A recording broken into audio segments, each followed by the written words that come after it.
La clavicule est un os long qui peut facilement être reconnu au niveau de ces deux surfaces arrondies. Donc, nous avons une convexité ici et une concavité à cet endroit.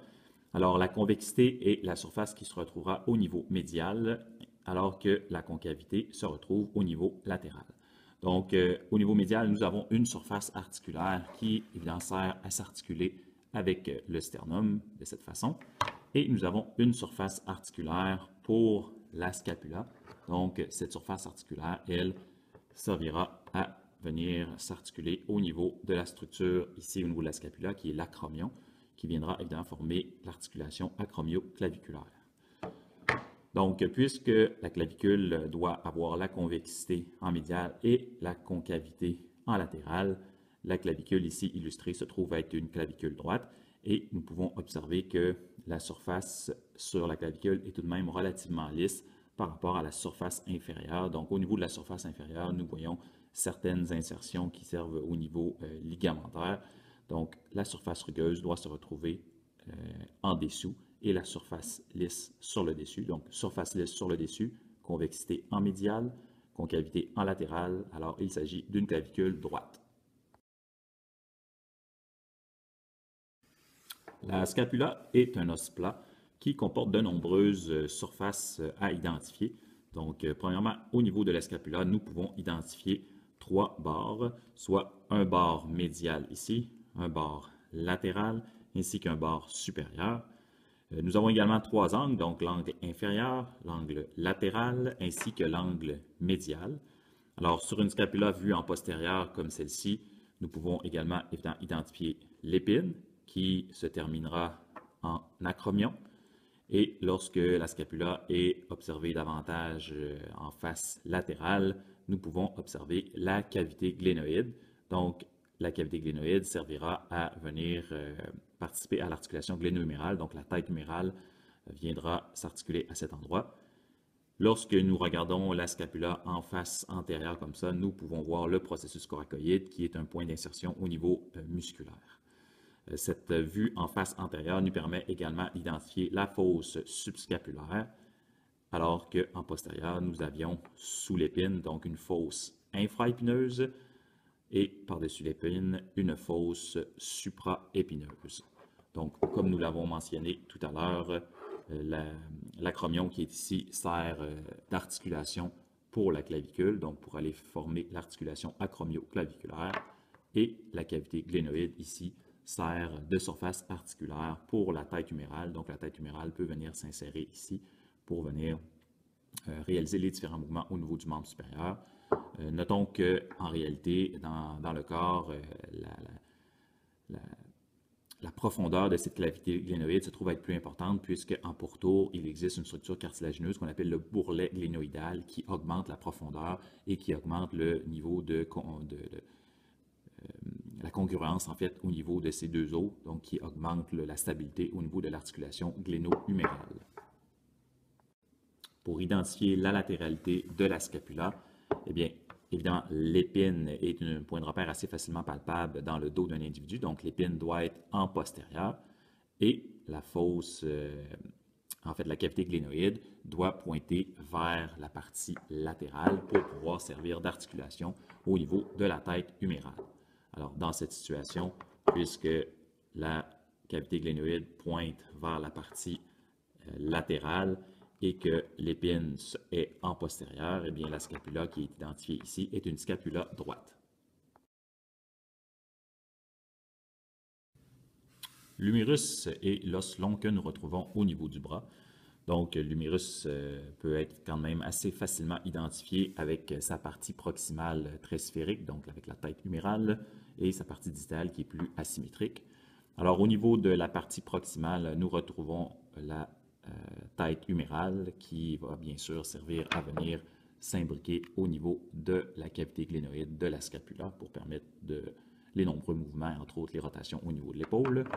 Et nous retrouvons également les tubercules majeurs et le tubercule mineur qui se trouvent avec des attaches au niveau musculaire.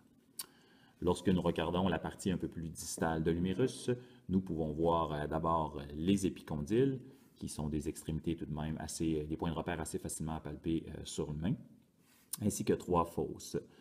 une fosse au niveau coronoïde, une fosse radiale, ainsi qu'en postérieur, une fosse olécranienne. Donc, ces surfaces servent à venir articuler les os de l'avant-bras. Donc, l'ulna pourra venir s'articuler de cette façon au niveau de la fosse coronoïde, tandis que le radius, lui, vient s'articuler de cette façon au niveau de la fosse radiale, alors que la partie postérieure, la fosse olécranienne, va servir à venir insérer la structure postérieure de l'ulna qui se trouve à être l'olécrane, un autre point de repère tout de même assez facilement palpable sur un humain. L'humérus qui est ici illustré se trouve donc à être un humérus droite puisque la tête humérale doit bien sûr pointer vers la partie médiale, donc doit pointer vers le corps pour venir s'articuler comme ça. Et lorsque nous regardons la partie au niveau distal, eh bien, la fosse olécranienne doit se situer en postérieur. Alors, la seule façon de bien placer cet humérus se trouve à être de la façon suivante. Dans la tête humérale qui va pointer vers la partie médiale, vers le corps, et la fosse olécranienne qui est en postérieur. Donc, cet humérus se trouve à être un humérus droit. Le radius est un os long de l'avant-bras qui se situe en latéral au niveau de l'avant-bras. Donc, au niveau de sa partie proximale, le radius possède une surface assez facilement identifiable, donc la tête radiale, qu'on voit qui est tout de même très circulaire, ainsi que la tubérosité au niveau radial, qui se trouve à être le point d'insertion du muscle biceps brachial. Au niveau de la partie distale, la structure à identifier serait le processus styloïde au niveau radial, qui, encore une fois, est une structure assez facilement palpable sur un individu. Lorsque vient le temps d'identifier la latéralité de cet os, il faut se souvenir que, premièrement, le processus styloïde doit être en latéral, puisque c'est sa position au niveau de l'avant-bras. Et également, cette tubérosité, donc la tubérosité au niveau radial, doit se situer en antérieur. En fait, elle doit pointer vers la partie antéro-médiale. Elle doit pointer vers la partie avant comme ça et vers la partie médiale.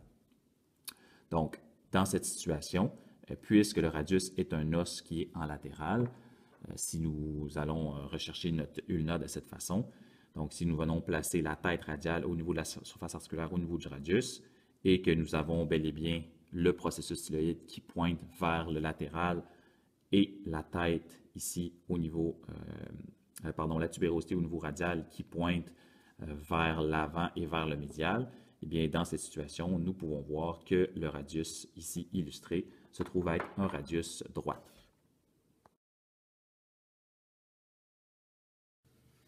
L'ulna est un os long de l'avant-bras, donc l'os long qui se situe en médial au niveau de l'avant-bras. Cet os a une partie proximale qui est très asymétrique et une partie distale beaucoup plus petite. Donc, au niveau de la partie proximale, les structures à identifier sont premièrement le processus coronoïde ici, ainsi que l'olécrane, un point de repère assez facile à palper sur un individu. L'autre peut-être structure qui serait importante à noter est la structure qui est ici, qui se trouve à être la surface articulaire pour la tête radiale. Alors, dans le radius et l'autre os de l'avant-bras, donc le radius peut, au niveau de sa tête humérale, venir s'insérer au niveau de la surface ici de l'ulna pour permettre les mouvements de rotation de la tête radiale qui se trouvent être les mouvements de pronation, supination qui vont se faire. Donc, ceci est pour la partie proximale. Lorsque nous regardons au niveau de la partie distale, nous pouvons voir la tête de l'ulna ainsi que le processus styloïde, un point d'insertion au niveau musculaire et ligamentaire. Donc, le processus styloïde est aussi un point de repère qui peut être palpé sur un individu. Donc, pour identifier la latéralité de cet os, il faut se souvenir premièrement que l'ulna est un os qui est en médial au niveau de l'avant-bras et qu'il doit s'articuler avec le radius.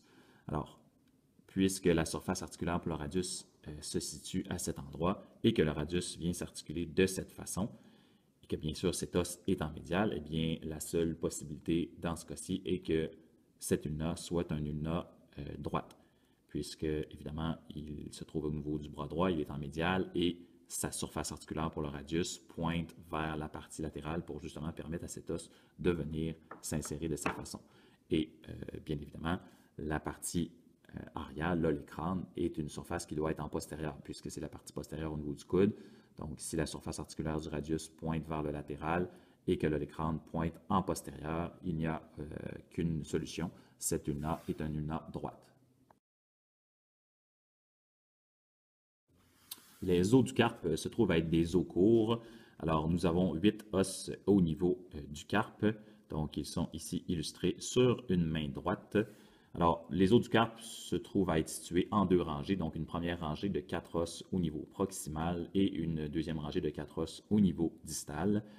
Alors, le premier os au niveau proximal, si nous partons en latéral, se trouve à être le scaphoïde, suivi du lunatum, du trichétrum avec le petit pisiforme qui est par-dessus. Ensuite, nous avons le trapézoïde, le capitatum et l'amatum.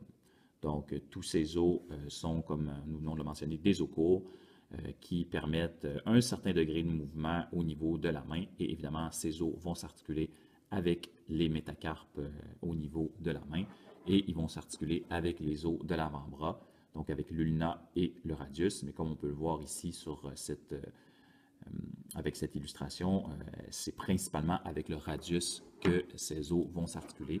Donc, il va tout de même avoir un certain niveau d'articulation avec la tête ulnaire, mais une bonne partie de la surface articulaire au niveau du poignet est occupée en fait par la partie au niveau radial.